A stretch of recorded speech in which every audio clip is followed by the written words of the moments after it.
Good afternoon. Those that we don't know each other, my name is Dimitri Kotoglu. I'm a lecturer in the School of Geography and Planning. We've started this seminar series about a year ago, and last semester our objective is to have some sort of 2 seminars a year, 2-3 seminars a year.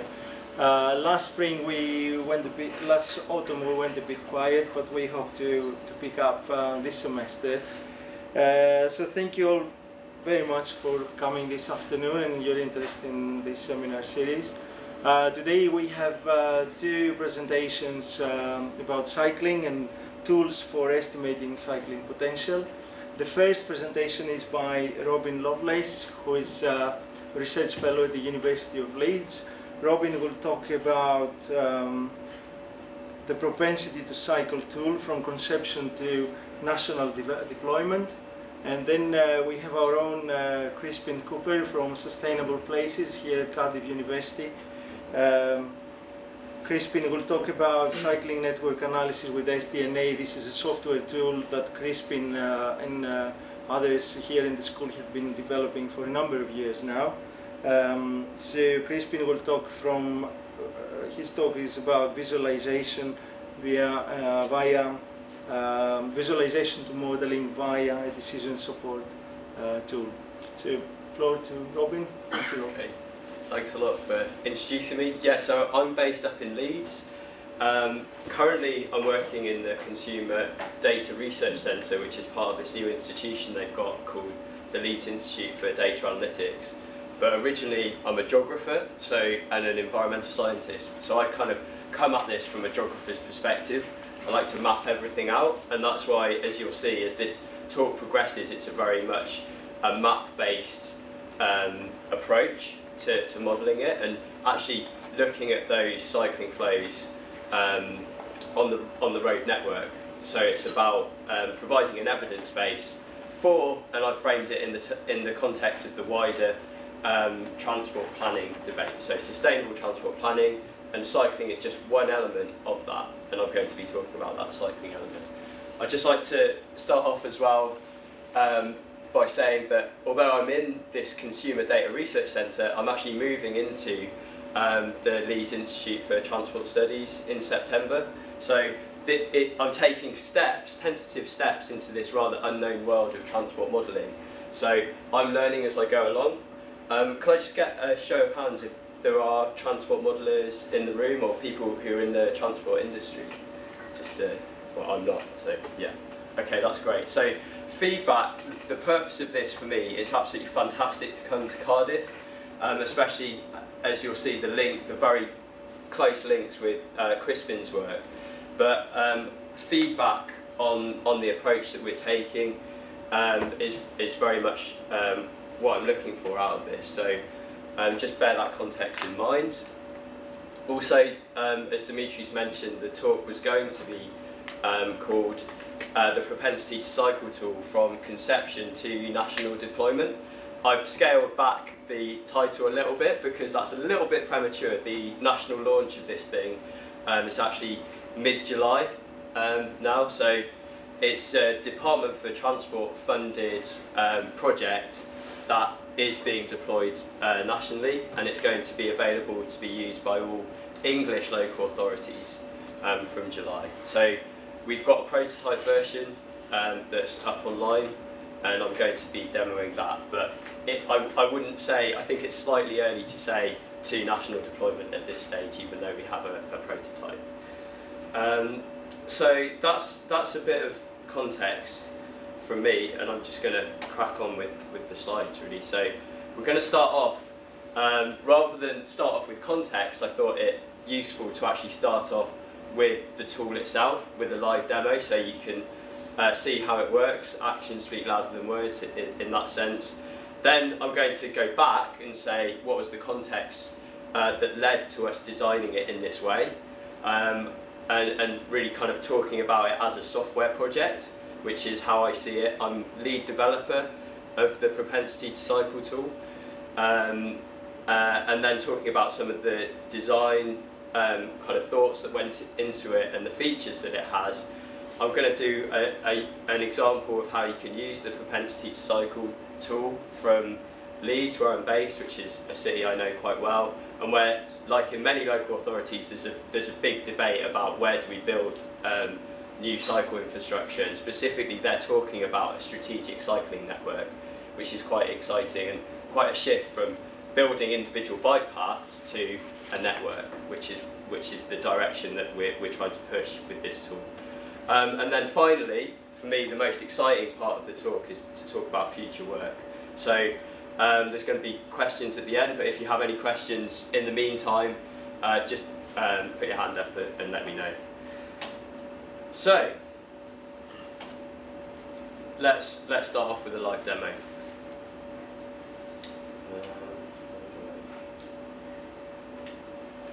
So this is the propensity to cycle tool. It's at this URL, pct.bike, and in the original tender to the Department for Transport, this is one of the unique selling points that we had. We said we're going to make it a publicly accessible online tool. So this is something that people can access, and it starts off with this front page map, which just gives you an overview of roughly what the rate of cycling to work is, or roughly what an indication of the rate of cycling overall, which is based on commuter data. And from that we can click on, we can zoom in, and the tool itself starts when you click on one of these local authorities. Well, they're not actually local authorities, they're regions, and we put quite a lot of time into thinking about what the geographical units of those regions should be, which I'm not going to go into now. But that's all linked to how transport funding is allocated, which, as you may know, in England is shifting from the local authority level to more kind of regional level, including local enterprise partnerships, and this is West Yorkshire Combined Authority, who are doing kind of the strategic cycle planning. And you should get a base map in there as well. There we go, it's finally loaded. So the first thing you see there is just area-based information about what the current rate of cycling is. We used the best high-level, high geographical resolution data that we could find on cycling, which is from the 2011 census. So you've got very high coverage, but it does currently only take into account commuter cycling. So that's one of the first things to say, but we plan to add other layers. So we've got this placeholder here, which shows this. Do you know if it's possible to turn these lights down a bit to get a slightly higher definition on that? You can see that we've got education currently unavailable, but we've got an ongoing data request to the Department for Education to get in data on travel to school. And in 2010 and 2011, I believe, there was a question that said, how did you get to school today? So that's really useful information, and it's actually, we have that information, we think we will have that data at the origin destination level. So that means that we should be able to build this for travel to school, which I think is a really important thing. But currently, the only data that we've got, which is in fact open data, is on travel to work, which is a good starting point. I think around about a third of cycling utility trips are travel to work. So this is the best data we've got, and that's why we started with commuter data. But we also hope to add other trip purposes, and with new sources of data, such as big data, you could have a kind of overall trip origin destination matrix that is all purposes.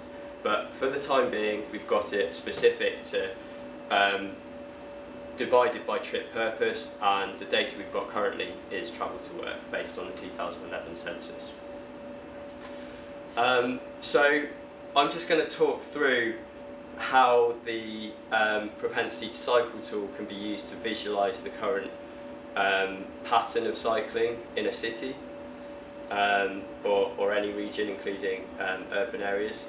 the base map here, I'm not sure if it's the internet connection, but we're actually using externally served tiles, so we can change the base map. I don't know if we do that, if that'll be any faster to load. So I've changed the base map so that we've got, this is includes the Sustrans NCN, National Cycle Network, and basically it allows you to see what the rate of cycling is over the top of maps of the current transport network. So there we go. So I don't know why the tiles are kind of playing up on this base map. But anyway, as I say, it starts off with the current rate of cycling. Useful information, but nothing revolutionary. You can see in Leeds, where I'm from, there's a very uneven distribution of cycling and a definite kind of hotspot here up in the north and slightly to the west of the city. And you can see that this scale bar gives you absolute numbers. So this is how many people said they use a bike as their main mode of travel to work in the 2011 census. So what can you do with that? Well, you can start asking questions. Why is that? Maybe where do we need to put in provision? But it doesn't really tell you where those cyclists are going. So the next stage in terms of the visualization is to put lines on those cyclists. So the origin destination data that we can use looks like this, and we can visualize that in terms of the top N flows. So what we're looking at now, based on this slider, is the 6 most cycled desire lines or origin destination pairs within the case study region. So we can zoom out and we can see that, interestingly, they're all in Leeds. Unsurprising in a way, because it's the biggest centre in the area. There are also ways that we can just only focus on desire lines or OD pairs that are in the current scope of the map, but we're not going to do that for now. That's using this freeze lines button, which we're going to keep on for the time being.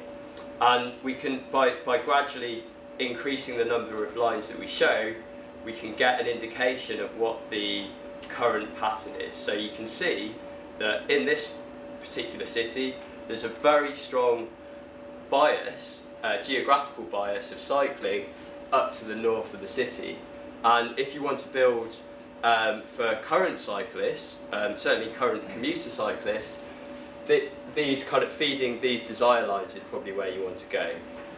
We don't know why, based on this data, there's a desert of cycling in the south of the city, but something's going on there that I'll come to in due course. So that's the next level of data visualization. It's a way of exploring current data, current patterns of cycling. And this data is available for Wales as well. So you've got OD data from the 2011 census for Wales. But the Commission, unfortunately, was only to do it for England. So that's what we've got at the moment. So the next stage really is to allocate that to the road network. Obviously, people don't travel in straight lines. You've got to use the road network at some point. So this is one of the kind of clever things that we did. I wrote an R plugin to this API called cyclestreets.net, and what that does is it takes these origin destination pairs, it throws it to a server, and the server returns data on where it thinks cyclists would go if they were aiming to take the fastest route. So that's those lines that are allocated to the road network. And I'd like to point out that a great thing about cyclestreets.net is that they have various different routing algorithms. They can route what they think is the fastest route, or they can also prioritise quiet routes. So that's what this next layer does. It shows the difference between the quiet and fast route, which is potentially useful information for transport planning. If you have to take a very long diversion to get onto a quiet route, that seems to be a big barrier to cycling. So you can use that information to identify places that are not well connected. And then is the infrastructure present on those routes? The quiet routes or the fast routes? On the quiet routes. No, not necessarily. So this amount of cycling is happening regardless of the fact that there's no infrastructure there. At the moment, the data that it's showing isn't about the infrastructure that's there. It's just showing currently the top 36 most cycle routes and an approximation of where they may go on the road network according to someone else's algorithm. That they have spent a lot of time modifying this algorithm and making it specific for cyclists, which is why we used cycle streets rather than Google route planning or some other route planning algorithms, but route allocation algorithm, sorry. So does that answer your question? And if it had to use this is actually a problem that's come up, is that sometimes people get the wrong idea about the quiet route. They think, oh, well, that must be a safe route, but there's no guarantee that it's safe. If there's no infrastructure, cyclestreets.net will still give you a route. It will just tend to preferentially avoid A roads, basically. So it's forcing itself to find a route, but it's finding the best compromise between avoiding busy roads and actually getting you to where you want to go. They have their own algorithm, which is open source, but the key thing that they have is different weightings for different parts of it. But I'm not going to go into that for now. And I should add that we can add other routing, other ways of allocating to the road network. So there's something called Routino, which does it. There's also another online service called Graphhopper that does it. There's also a very good program called OpenStreetMap Routing Machine, OSRM, which is a C++ library for allocating to the road network, and there's potential to use those instead. Yeah. My name is Brian Collins, economist at the Canal River Trust. Okay. I'm very interested because clearly we get a lot of investment for quiet cycle routes. So your comment there about being able to integrate its additional infrastructure, would the canal tow path be part of the infrastructure you could integrate so that we could maybe add in the canal as part of the quiet routes? Definitely, yes. So, I mean, at the it should become clear how we're using it at the moment, but well, in fact, I guess you preempted the next level of the final level of visualization. So I think that will become clear in the next layer that we show. So that's fine, but you can see here, for example, you've got three desire lines that are all basically converging on this single road. So on this particular road segment, you've got 1, 2, 3, 4 plus lines all overlapping, plus you've got loads and loads of lines that you can't currently see, and the maximum number of lines that we've shown is 200, but we've got the potential to do that for all combinations of origins and destinations on there, so that becomes a bit of a mess. So the question that the next layer answers is, what does it look like when you add together the total flow from each of those lines? And what that can give you is an estimate of how many people could be travelling or bike commuting on a particular segment on the road network. So we had, there's a guy, a very bright guy at the University of Lancaster who actually wrote as a function that aggregated together all of those overlapping flows, and that basically gives you this kind of river network map where you have all of the small streams converging and creating an estimate of what the flow could be on particular parts of the network. So here, if you add together all of those, you get 437. Otley Road, which is famous for having a high number of cyclists, has got 300 there, and that's just how it adds up. Okay, so they're the different layers of visualization, but this isn't actually that useful from a transport planning perspective, because we don't necessarily want to build for current cycling flows, we want to build for the future. And in Leeds, we're expecting growth in the number of cyclists. There has been investment, and especially with the Tour de Yorkshire and the Tour de France setting off there, there's been a noticeable uptick in cycling. So that may not be represented in the 2011 data. So that's why I'm going to go back to just showing the area-based data. That's why we developed these scenarios of the future, and currently it's on the census data.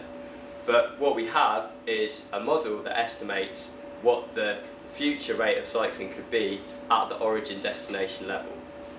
And I can go into how we do that. And we've got 4 potential scenarios. We've got the government target, which is actually the government's plan for to double the number of cycling trips by 2025. So that's an official target.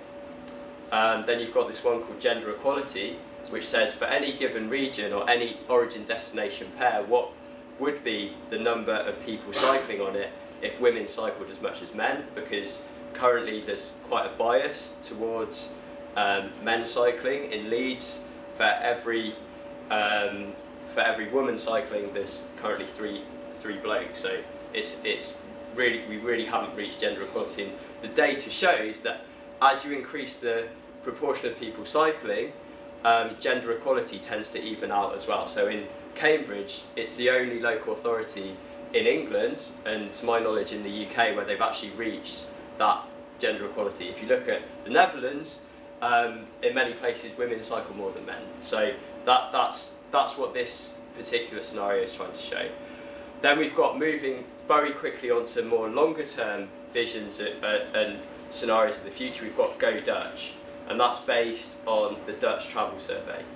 And what that does is it says, if we cycled as much as the Dutch do, over a given distance and taking into account hilliness, what would the rate of cycling be for every desire line? And then you've got Go Dutch Plus, which is e-bike. So if we had Dutch average willingness to cycle plus electric bikes, which make longer trips more feasible, what would that look like? So you've got a suite of scenarios there. I'm just going to show very quickly what the Go Dutch scenario could look like, because I like it.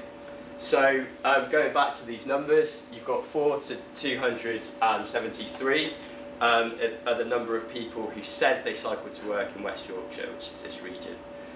And you can zoom in and putting it on this kind of interactive base map lets you, if you're interested in a specific area, you can zoom in. And this is a feature I added fairly recently. You can actually turn off the colour, so you can actually see, if you're interested in a specific place, how that relates to cycling potential. But I'll take that off for now.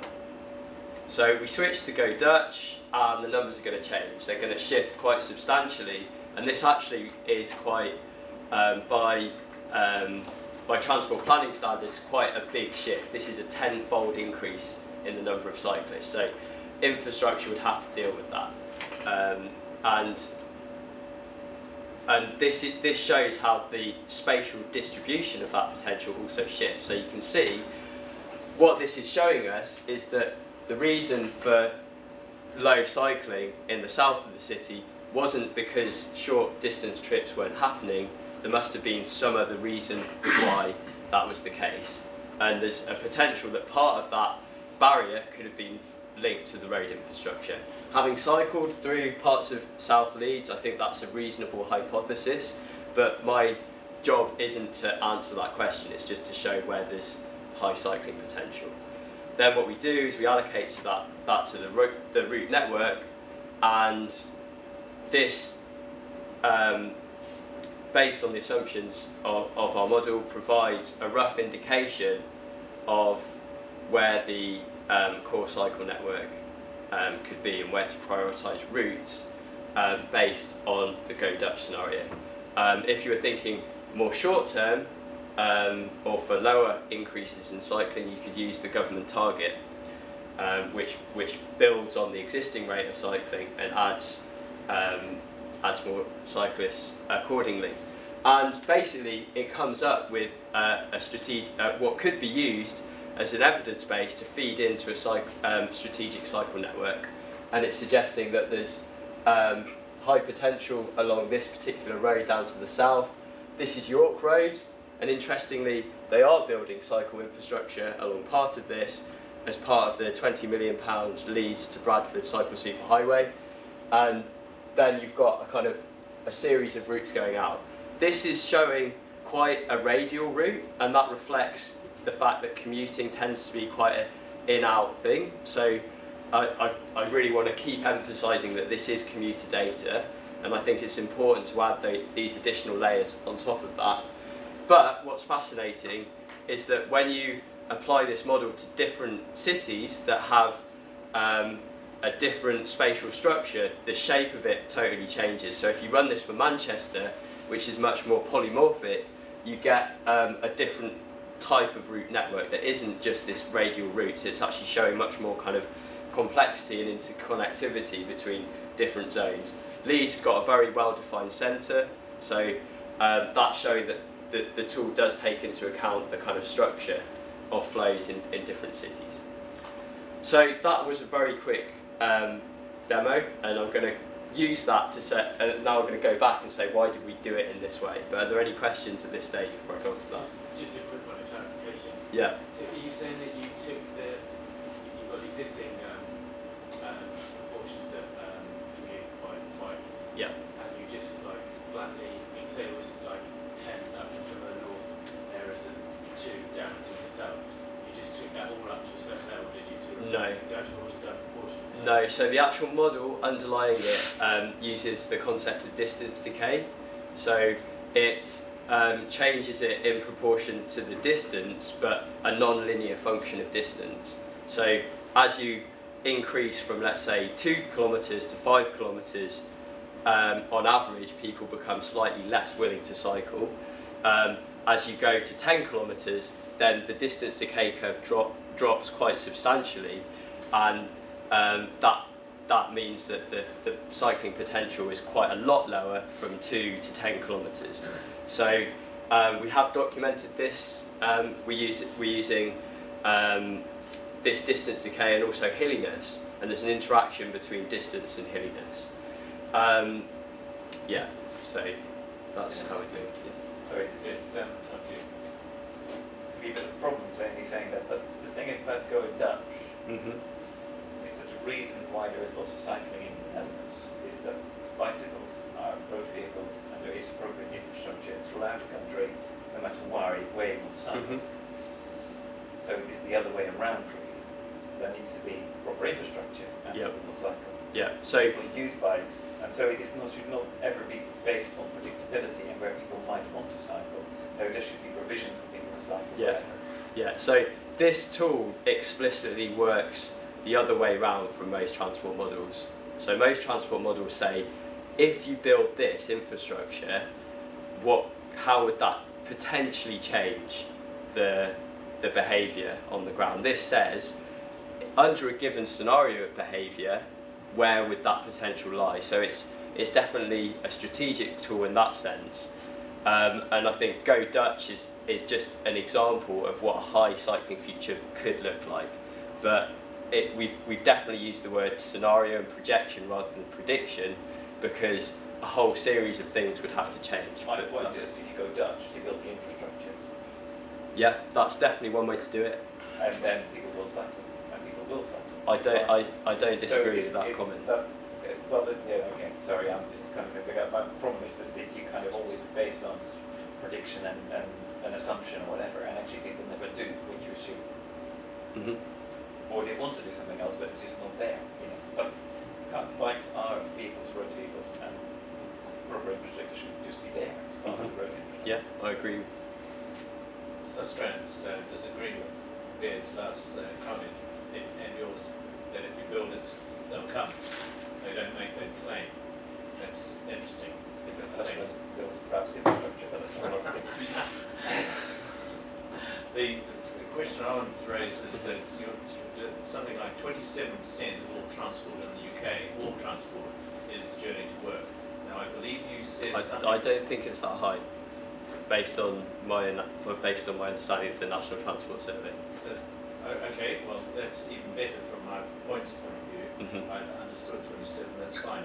And then you said something like 33% or about a third of what you called utility trips. Now, I have issues about utility and non-utility trips, but never mind that. Yeah. It seems to me that the journey to work would have a completely different pattern of movement as distinct from any other trip purpose. And in other words, that without the other trip purposes incorporated in your model, you might be building infrastructure that's only for journey to work. Yeah, I mean that's something that I've emphasised so far, that this is based on travel to work survey. I wouldn't on the travel to work flows, but I wouldn't say that it's totally non-representative of other flows. So there's evidence from a paper by Anna Goodman, and I think we should try and save some of this discussion for after the slides, but non-commute travel does correlate to commute travel, and there's evidence to support that. But I think it's right to emphasise the fact that the current origin destination data is the best available stuff that we have, which is travel to work, and we're hoping to add more layers, and I think that's a really important point, so thanks for that. To get back to the slides anyway, that took longer than I thought, that demo, but I think it's good for people to start with what the tool currently does before kind of understanding how we've got to that stage. So I'm going to go fairly quickly through the next few slides.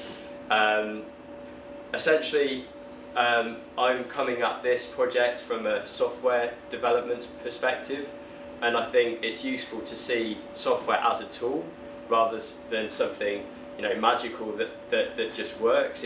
I see software as a way of solving a particular problem. It's doing something, and in this case we've got a fairly clear mission objective, which is to identify the spatial distribution of cycling potential. So it's not trying to answer all questions, and there are many questions that you can ask about cycling that the propensity to cycle tool won't answer, but it's designed to answer one quite narrow question well, rather than all questions kind of to a limited extent.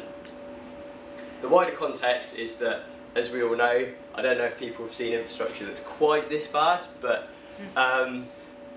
the UK cycling infrastructure isn't well joined up, and it definitely doesn't form a strategic cycling network, and the underlying motivation is we need much more joined up thinking and planning and designing and building around cycling.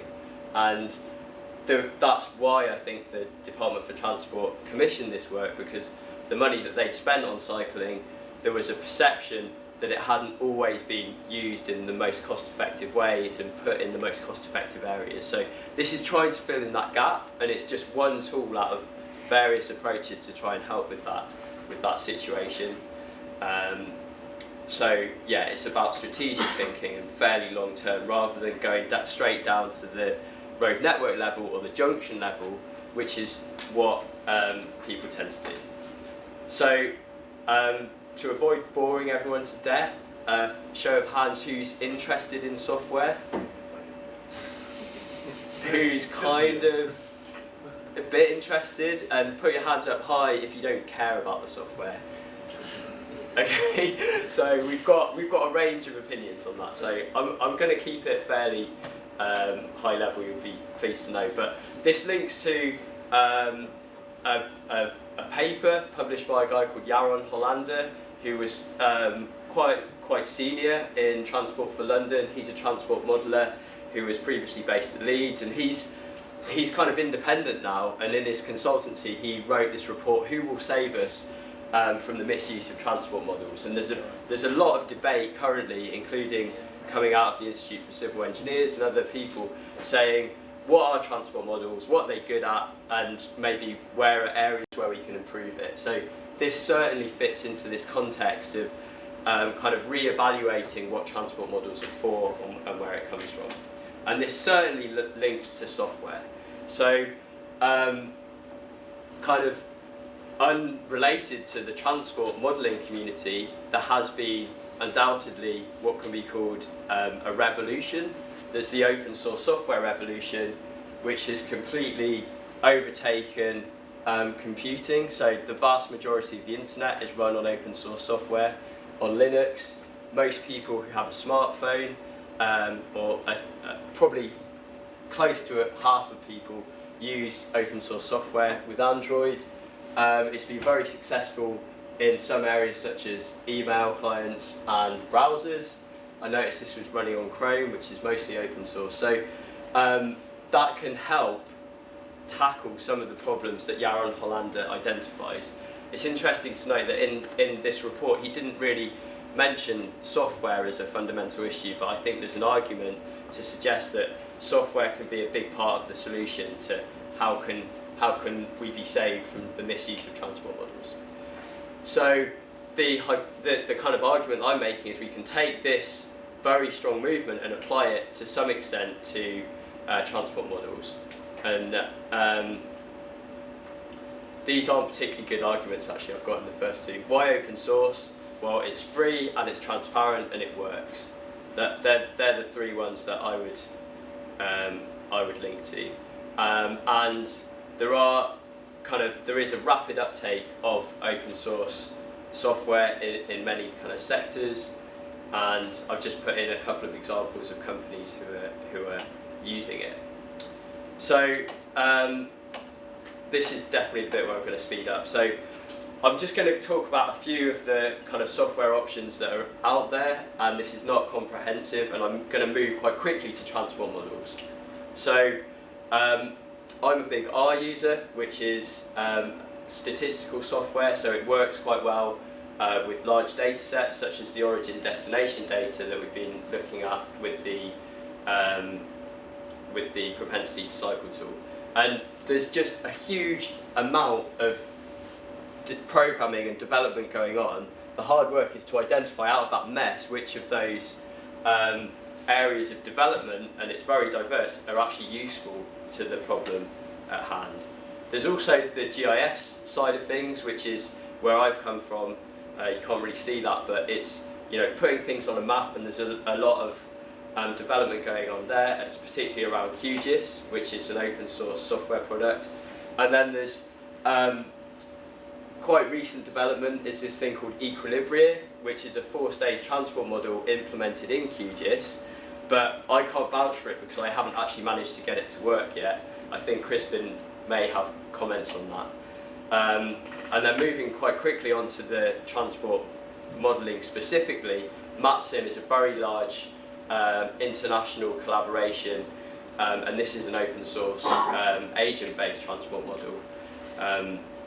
And then another one is Sumo, which is funded by the German Aerospace the institute called DLR, and this is another approach. So basically, open source software is gradually reaching the kind of transport modelling world, I guess. And I think that's an interesting context in which to put the propensity to cycle tool. Why did we use R? Well, number one, I know how to use it. So I've spent a lot of time making maps and doing visualizations, but a really exciting development is that you can take that map and put it online, as I showed with the propensity to cycle tool there. So I'm using RStudio as the integrated development environment. So basically all of our development behind that happens within this really nice little text editor called RStudio. And Shiny allows you to take that static map that R generates automatically and put it online to the world. So that's how we're doing it, and the source code is free and open source for other people to use. So we've actually done hackathons. That's enabled us to do hackathons where people take the propensity to cycle tool and modify it to do things that we hadn't thought of before. This policy context, probably people know it already, but it's useful to kind of put these dates out there. So this comes out of phase 1 of the tool, which was actually happened in the early part of 2015, where we just did a prototype for 3 cities.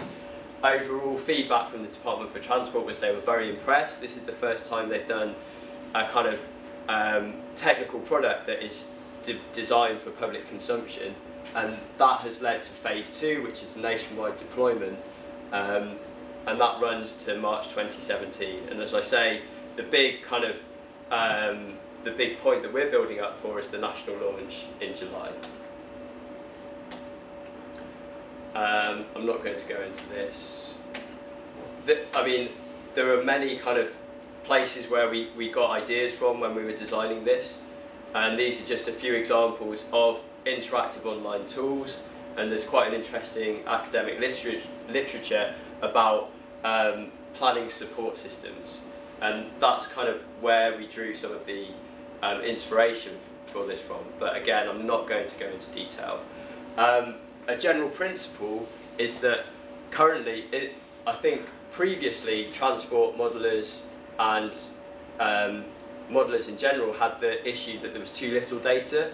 This very simple map just shows that now it's almost the opposite problem. We've got too much data.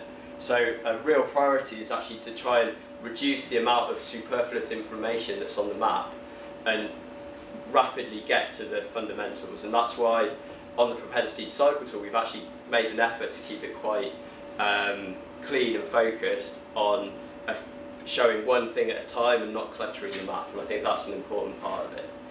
So we did some early user testing, and over time, I want to make the point that this is definitely a kind of iterative process that has led to what we've got at the moment, and we can go in various directions in the future. The underlying theory, I've talked a little bit about this, but just to emphasise that the model operates at the desire line level, so every single one of those lines can be represented as a row of data with a proportion of people currently cycling and other attributes. So we can add additional variables at that level, or we can pull in data at the area level and apply it to those desire line levels. So there's potential to add many more things onto the model. We deliberately used a fairly simple model to generate scenarios of the future based on the idea that simple and transparent is better than complex and potentially hidden. So we want to be very transparent about how we're building our scenarios, but there's huge potential to use other, to generate other scenarios of the future, potentially built on the what if scenario. If you built a certain cycle path here, how could it change? But we haven't done that at present. So such as demographics, I mean that's an interesting one.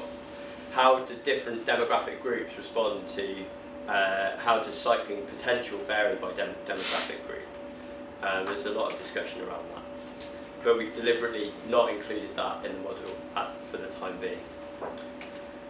And there's a paper under review that describes all this. So if you're interested in that, if you search for the propensity cycle tool on Google Scholar, you'll find something.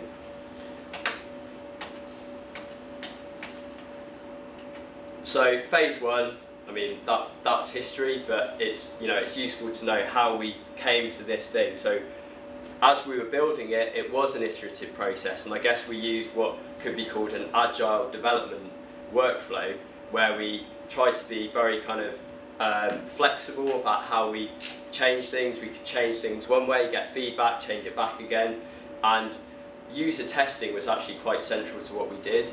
So we had, I think, half a dozen sessions where we got local transport planners to test the tool based on the feedback. We modified it and then we tested it again, and we're kind of gradually getting to a stage where it's kind of consolidated around a certain set of functionality. Phase 2, which is where we're at now, it's actually July 2016, not June, and we have allocated hilliness to the road network. So before it was only looking at area-based estimates of how hilly places are. Now we're getting that directly on the route network. We've actually included health outcomes. So if you were to click on one of those straight lines I showed you, we would get an estimate of, under this specific scenario, what would the health benefit be from that. And using this tool called HEAT, which is the health economic appraisal tool, I believe, we can actually quantify that and estimate what the financial savings from that. So useful in cost-benefit analysis and cost-benefit analysis allocated to the road network. We are going to do some national level results, which will hopefully feed into where the government prioritises investment in cycling, rather than just giving it to a few lucky cycling demonstration towns, which is what's happened in the past. And then go down to a much higher level of geographical resolution, which is what these lower super output areas are. So we're aiming for that to be implemented by January 2017. So we're part of a process, but this is where we're up to at the moment, and we want to get out version 1, is what we're calling it, as early as possible so it can start being used. And that also includes training, which I think is an important element to it. So version 2 is where we can get a little bit more experimental because we don't have to make it scale nationally. And there are some case study cities, including Nottingham and Manchester, where we will be looking to make it compatible with local authority trip demand models. So if you build a new residential development or a new workplace, how will that change the demand in the future? That can potentially come from origin destination data generated by local demand models. Certainly this is a priority for me, so I'm actively working on this at the moment to address your very valid concern. And then potentially go down to micro level analysis where we can use individuals who are making trips as the unit of analysis rather than these aggregated origin destination data. So as I say, we are in the process of doing a more detailed case study from Manchester where we're trying to pull in additional data sets. I think it would be really interesting to use the propensity to cycle tool methodology and modify it to identify areas of severance. So it's been pointed out that sometimes you can see a very clear example where cycling demand has been suppressed by, say, a massive road going through or some other type of severance, and that's something that we can take interventions, especially some of the work that Sustrans has done, to overcome that.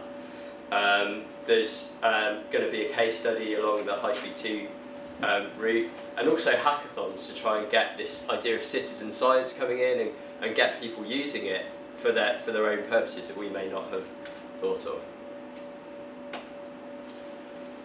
This just shows an example of the importance of considering the difference between the fastest and quietest route. So this is an example from Manchester. I think it's Trinity Way, and you can see that to go from A to B here, it's actually much quicker to go this way. But if this road is fast and unpleasant, you might have to take a massive diversion around here. And in fact, this particular flow has a much lower proportion of people cycling than one would expect from the national analysis and also from the local rates. And that's suggesting that building infrastructure in a direct route is a good thing. So that's one thing that the propensity to cycle tool is, one finding that encourages direct routes rather than circuitous routes. I think I can just skip these because I've already shown this on the map. So where should we build for existing cyclists is definitely something that we can look at, but I think it's useful to go one step beyond that and say, well, what about new cyclists in the medium term, and what about a long-term strategy? And that's really something that I think has lacked in active transport planning overall. So roads certainly has a very long-term strategic plan based on a lot of evidence, but that's been lacking for cycling. So that's something that the propensity to cycle tool hopes to address. And the question that you want to answer depends on the city. So it's important to be able to take that kind of context dependency, and that's what we can do. And there's the potential for local planners to take this to make a local specific scenario that works for them. I've already talked about the scenarios, and I think I can actually skip through these because it's much more fun seeing it as an interactive demo than just static slides. So to wrap up, what can we do with this? And I think there's going to be time for questions and a bit of a conversation before Crispin talks about his work. So we've done that. So originally the route allocation stuff was a future, the route network layer was a kind of blue skies idea. That's been implemented.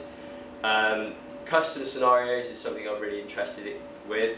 Combining with the route network data, e.g. via a link to Crispin's SDNA model, is something I'm really excited at looking at, and also bringing in more data about the current nature of that transport network. Does it have a cycle path on it, for example, would be a useful variable, I think. What about scenarios for estimating impacts from specific interventions? So that's, go back to your point of saying this is showing where it could be if there was infrastructure everywhere. What about going the other way and saying if you built this infrastructure, what's the expected change from that? And that's something I'm interested in at the moment, but it's not so good for creating this evidence base for where to build a strategic cycle network. International comparisons of the propensity to cycle in different countries, potentially interesting, and because it's software, it can potentially be used in other countries that have got origin destination data. And you know, blue skies thinking, could we build a global propensity to cycle map? So yeah,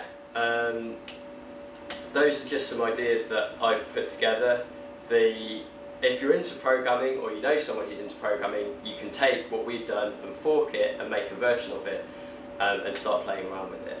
But as I say, there's been quite a lot of development, and it certainly takes time to get up to speed with that, but we want to encourage user engagement in the software. So Transport for London, for example, does have programming capabilities, and there are people who are interested in potentially making a version of the propensity to cycle tool that is actually developed by Transport for London, and I think that's potentially an exciting development, and certainly cycle campaigners hackers can use that if they want. So that's an overview of it, and yeah, just look forward to questions and seeing how it compares with Crispin's tool. So thanks.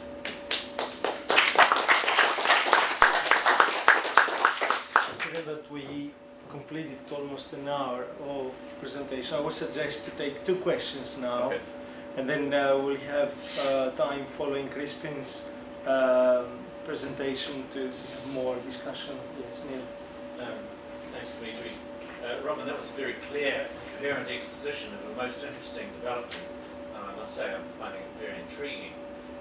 There was some work recently done at the University of Westminster asking why what women wanted in order to encourage them to cycle. Mm-hmm. And the answer came back quite clearly and emphatically that they wanted segregated cycleways. Mm-hmm. Now, this country is very unlikely to afford segregated cycleways, especially they won't provide segregated cycleways or even cycleways everywhere like there are in the Netherlands. But we ought to learn from the experience of the Netherlands. Mm-hmm. Cycling was not big in the Netherlands until the 1970s, when they introduced a law of presumed liability, which we do not have here. Now, if it is safety that women want, then surely let's not worry too much about expensive infrastructure. It's likely to be severely underutilised, right, and patchily so, and concentrate on the safety issue, not the indirect issue of segregation or whatever.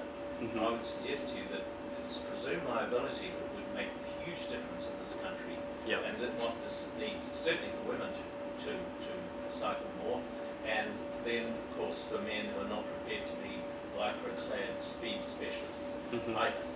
Okay, so I'm going to split my answer in 2, and the first bit is how this relates to the propensity to cycle tool, and that's quite easy. It doesn't. The propensity to cycle tool shows where there may be potential, not what to build. They're 2 quite different questions. The second part of the answer is my personal opinion, which I don't. I've also looked at some of the evidence, and it's my views. It's informed on that, but this is not related to the tool itself, which is hopefully an objective evidence base, and that is that I actually agree. Presumed liability is a hugely important thing, and I'm a big advocate of it, and I think that has policy changes that are not infrastructure have big potential to increase cycling. But it's about, in terms of local authorities, it's about finding levers over which you have control, and that's a national debate that has to be decided by the MPs. So to some extent we don't have access to that lever. And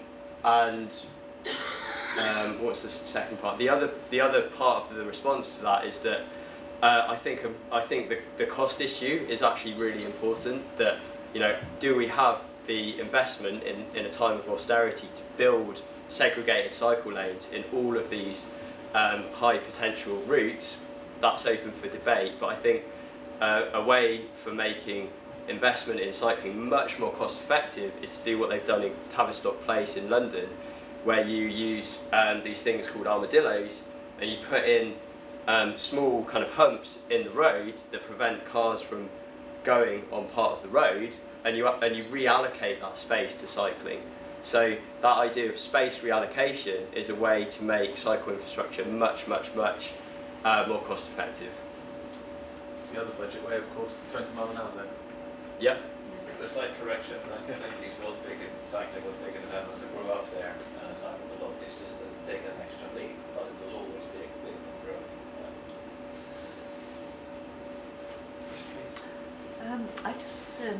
I'm a city councillor in Cardiff, cycling ambassador.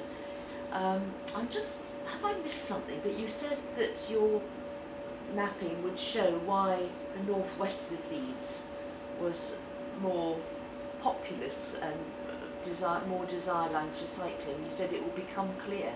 What have I missed? Okay. I think I said what the tool shows is that there is a low rate of cycling in that part of the city, but it doesn't say why. It doesn't answer that question. But what it does do is it show that it's not because those trips aren't being made. So all we know is there's some barrier to trips that are less than 5 miles being made by bike.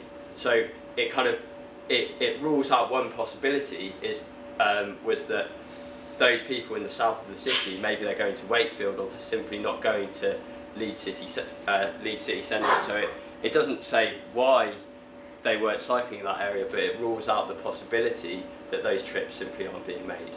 And I think and by doing that, it increases the argument or the hypothesis that poor infrastructure is responsible. So I'm very cautious about causality.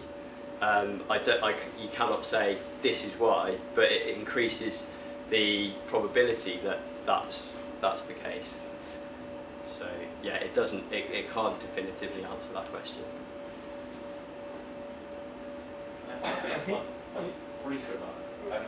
You One refer last a lot, one. you refer a lot to government, but here we're in the country of the active travel bill. So Yes. active travel is enshrined. Yeah, So and the that's a provision great thing. of being for active travel is part of the law. Yeah, and with meeting representatives from the Welsh Government tomorrow to talk about that specific thing, and I think it's great that Active Travel Act has been passed.